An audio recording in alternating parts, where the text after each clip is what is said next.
Hey, board gamers, and welcome back to the board meeting. Today I'm going to be continuing a series that has been put on hold for a while.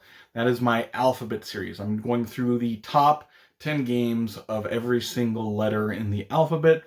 Um, I started this a long time ago, and then several months ago it kind of got put on hold, put on the back burner, and but the last couple of videos of it keep getting watched and people keep asking when I'm going to start it. I'm like, oh, now would be a good time for me to restart that because I'm so busy with other stuff.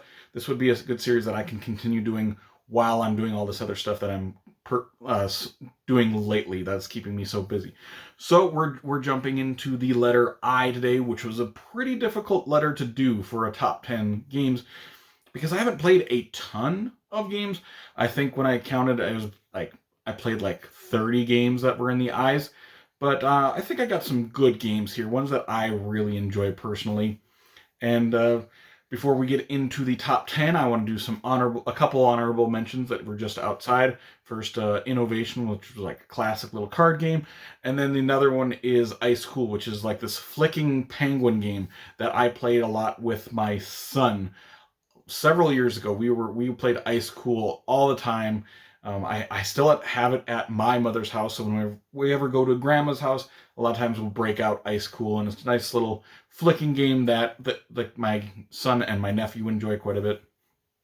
With that being said, let's jump into the top 10 games for the letter I. And number 10 is one that I didn't have a ton of expectations going into for, and this is Into the Ecocide, which is actually an IP game for ICP, the Insane Clown Posse, the band.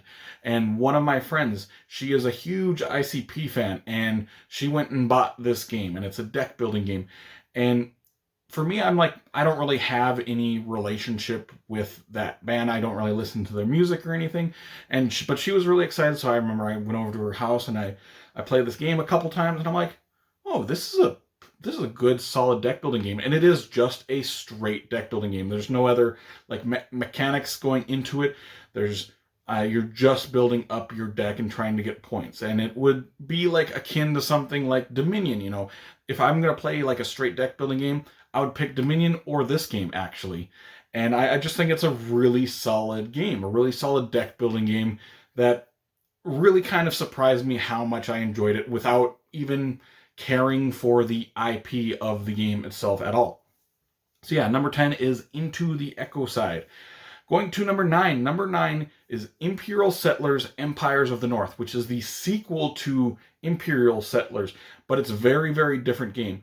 This is a tableau building game, a card game, an action selection game, and each person who's playing has a faction that they're playing as, and they got a deck of cards that go to that faction, and that's going to change the game dramatically for them. You are, putting out these cards, adding to this tableau area, activating some of the cards. It's a resource management game, and how you're going to manage each of your rounds, how you're going to work that tableau each round and trying to get some points. And I think it's a really solid game. And this one I actually ended up selling a couple years ago. And ever since I sold it, I've had seller's remorse because I haven't gotten to play the game since I sold it. But every once in a while I look at them, I see it like online somewhere. I'm like, oh, I should buy it again because I did enjoy it, but I did play it several times. And then I'm like, okay, I'm kind of done with it. But now I'm like, I want to get it again, and I want to get some expansions for it because there's so many expansions for it, more factions for it. And I'm like, I really want to play it again, but I just haven't played it in a year and a half to 2 years whenever I did sell it. And so yeah, one of those games that you get seller's remorse sometimes. I definitely have it for that. So yeah, number 9 was Imperial Settlers Empires of the North. Going to number 8. Number 8 is a small little card game. This is Illusion. Illusion is just, like I said, a small little card game that has these abstract pictures on it. And you're going to be flipping over these cards. And when it's your turn, you're trying to put these cards in order of how much a certain color percentage is on a particular card. Like some rounds you need to put the cards from least to most red that's in that card. And so you flip over a card and it's just a weird abstract picture, and you're like, how much of this card do I think is red? What percentage of these colors is red, and you're going to put it into this line, and people are either going to basically call you out the next turn that the line is wrong, or they're going to continue going.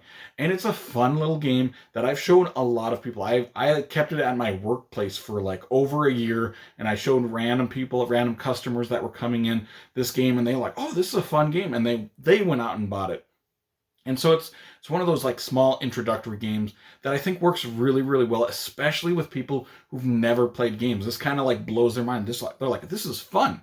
And I do have a lot of fun like trying to guess, what percentage of this, because it's just such weird shapes and abstract pictures. You're like, I have no idea which area this should go into. So yeah, number 8 was Illusion. Going to number 7, we have a Bruno Cathala sighting, and this is Ishtar Gardens of Babylon. In this game, you are going to be drafting these tiles and putting these tiles into this grid sort of thing, these areas, and you're going to be trying to surround these fountains, have like an area control for that, but you're also going to be trying to cover up some of these gems on these boards, and you're going to be using those gems to do different things, like buy trees that are worth points, or you're going to be buying these using them to buy special abilities, special ways that you're scoring. And it's a medium lightweight game. The strength of Bruno Cathala for these medium lightweight games really shines in this game. And this one of those games that I don't think got enough love when it came out, and it kind of has just been forgotten because I don't really know why, but I think it's a fantastic design. So number 7 is Ishtar Gardens of Babylon. Going to number 6. Number 6 is a game that got a lot of hype when it first came out, and that's In the Hall of the Mountain King. But I don't really hear a lot anymore about this game. And in this game, you are going to be digging in these tunnels, and you're placing out these polyomino-shaped tunnels areas to try to get to some areas. But what I really like, and what really sticks out for this game for me, is this cascading pyramid thing that you're building with these trolls. These trolls have certain resources on them, and when you buy a new troll, you put it like on top of the other trolls in a pyramid style. Then you get all the resources of those trolls from that troll that you just placed to the trolls that are in its pyramid sort of form. And it's such a fun mechanic. It's one of my favorite mechanisms in any games. When I'm talking about like my favorite mechanisms in any game, in any one particular game, this cascading troll pyramid would probably definitely be on that list, actually. It's such a fun thing, especially when you get to like close to the top of the pyramid and you're activating several of these trolls and getting a ton of resources. That is really, really fun for myself. So yeah, number 6 is In the Hall of the Mountain King. Going to number 5. Number 5, we have a lighter weight game. This is Imhotep. This is sort of like how would you describe this one? Almost like a worker placement game where you're going to be placing your blocks on these different boats. And you can either place a block on a boat, or you can send these blocks to these different areas that you're going to activate these different areas, and all the people that are on the boats get to place their people on there and activate whatever that spot is that you sent them to. It's almost like a worker placement game. It's such an interesting interactive game. You are constantly interacting with other people. You are constantly wondering hoping where they're going, wondering what they're going to do next, trying to prevent them from doing this while they're trying to prevent you from doing that.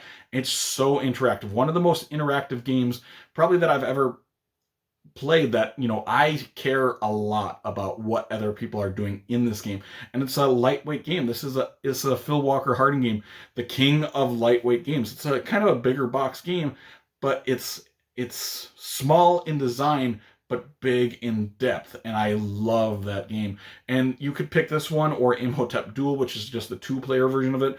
I like them about equal, so you could have either of those games on this list. It's a fantastic game.